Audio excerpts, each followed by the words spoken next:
परम पूज्य गुरुदेव ने किशोरावस्था से ही सन 1923-24 में स्वतंत्रता संग्राम सेनानी के रूप में बापू के आह्वान पर सक्रिय भाग लिया।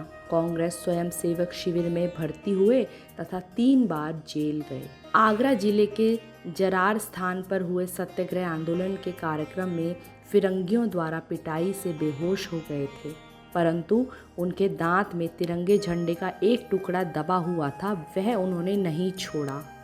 देश प्रेम के प्रति इतने अधिक मतवाले होने के कारण उनका नाम श्री राम से श्री राम मत पड़ गया।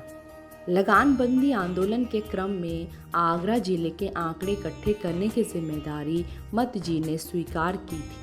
उनके आंकड़े इतने प्रामाणिक तथा प्रभावी थे कि उनकी गूंज देश की सीमाएं लांघकर ब्रिटिश असेंबली तक में हुई। इस कार्य के लिए पंडित श्री गोविंद वल्लभ पंत ने उनकी बहुत प्रशंसा की तथा विशेष रूप से सराहा। इसी आधार पर लगान माफ़ी के आदेश पारित किए गए। परम पूज्य गुरुदेव का सन 1928 से सन 1933 तक का समय सक्रिय स्वयंसेवक स्वतंत्रता सेनानी के रूप में बीता।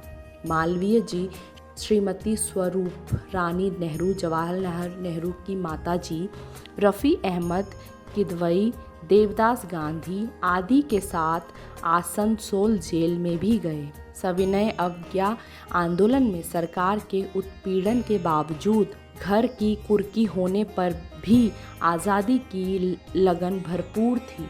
जब ब्रिटिश दमन चक्र के कारण लगभग सारे नेताओं को जेल में डाल दिया गया तो आंदोलन ढीला पड़ने का खतरा पैदा हो गया था। तब बचे हुए नेताओं ने गुप्त रहकर आंदोलन को गति देने की योजना बनाई थी। संपत्तिवानों ने इसके लिए धन की भी व्यवस्था की थी।